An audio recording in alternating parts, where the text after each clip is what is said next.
નમસ્કાર, હું છું મિત્તલ અને આપ જોઈ રહ્યા છો ચક્રવાત ન્યૂઝ। નજર કરીએ સમાચારો પર ત્યારે ઓગસ્ટ 2024 અને ઓક્ટોબર 2024 દરમિયાન થયેલી અતિવૃષ્ટિથી થયેલા નુકસાનને લઈ સુરેન્દ્રનગર જિલ્લાના 74,699 જેટલા ખેડૂતો વળતરથી વંચિત રહ્યા હતા। આ તમામ ખેડૂતોને ન્યાય મળે તે માટે ધારાસભ્ય પી.કે. પરમાર અને પ્રકાશ વરમોરા સાહેબની આગેવાની હેઠળ ખેડૂતોએ મુખ્યમંત્રી અને કૃષિ મંત્રી રાઘવજી પટેલ સમક્ષ રજૂઆત કરી હતી। આ રજૂઆતના પગલે તમામ વંચિત ખેડૂતોને જૂની અરજીના આધારે સહાય મળશે તેવી ખાતરી આપવામાં આવી છે। ફરીથી અરજી કરવાની કોઈ જરૂર નથી। ખેતીવાડી અધિકારીઓ મારફતે જ વળતર ચૂકવાશે। આ નિર્ણય બદલ ખેડૂતો દ્વારા મુખ્યમંત્રી તથા કૃષિ મંત્રી રાઘવજી પટેલનો હૃદયપૂર્વક આભાર માનવામાં આવ્યો છે। હવે જોવું રહ્યું કે ખેડૂતોના પ્રશ્નો ક્યારે હલ થાય છે। મૃદુ અને મક્કમ સરકાર અને આ સરકારના મુખ્યમંત્રી તેમજ કૃષિ મંત્રી રાઘવજીભાઈ પટેલ અને અમારા સ્થાનિક ધારાસભ્ય શ્રી એવા પી.કે. પરમાર સાહેબની અથાગ પ્રયત્ન થકી જે ગત કિસાનોને જે પેકેજ મંજૂર કરેલું હતું અને જે અરજીઓ જે બાકી રહી ગયેલી તેને ફરીવાર અરજી કરવાનો જે વિષય વિરોધ પક્ષ દ્વારા જે ઊભો કરવામાં આવેલો હતો એ ખેડૂતોને ભ્રમિત કરી રહ્યા છે। તો એવા લોકોને ભ્રમિત કરે છે અને એ ન થાય એના માટે આપ સૌને એક વિનંતી કરીએ છીએ કે દરેક ખેડૂતોએ જે અરજી કરી છે, જે પોર્ટલમાં અરજી થઈ છે, એ દરેક ખેડૂતોને એ સહાય મળવાની છે।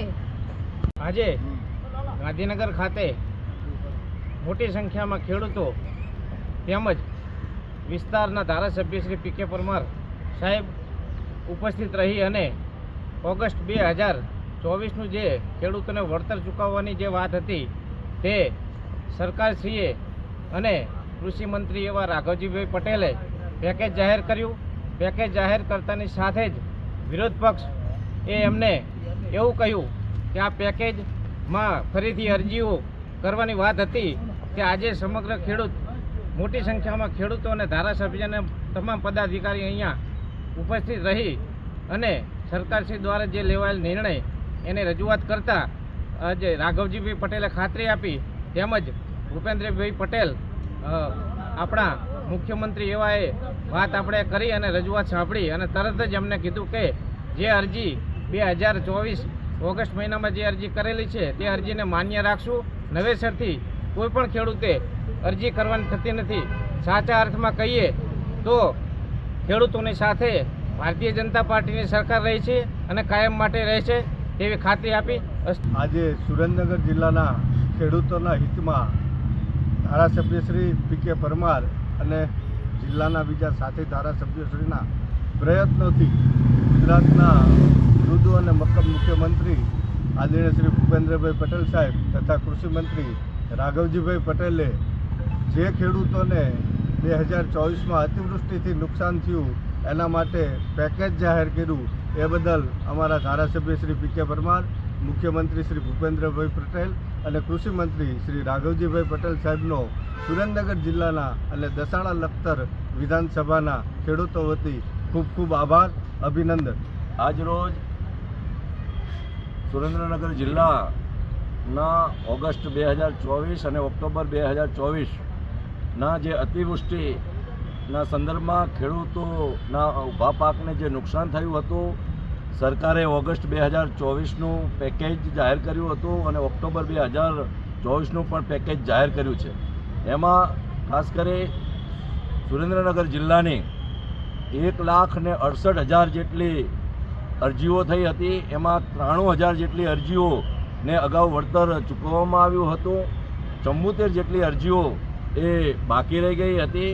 માનનીય મુખ્યમંત્રી શ્રી ભૂપેન્દ્રભાઈ પટેલ સાહેબ અને માનનીય મંત્રી શ્રી કૃષિ રાઘવજીભાઈ પટેલ સાહેબને આજરોજ અમારા સુરેન્દ્રનગર જિલ્લાના ખેડૂત આગેવાનો સાથે રૂબરૂ મળ્યા અને આ જે પેકેજ જાહેર થયું છે અને એના કારણે નવેસરથી અરજી લેવાનો જે વિષય છે તેમજ અમુક પાકને વળતર મળે એ પ્રકારનો જે વિષય છે એની નારાજગી એ સુરેન્દ્રનગર જિલ્લામાં હતી।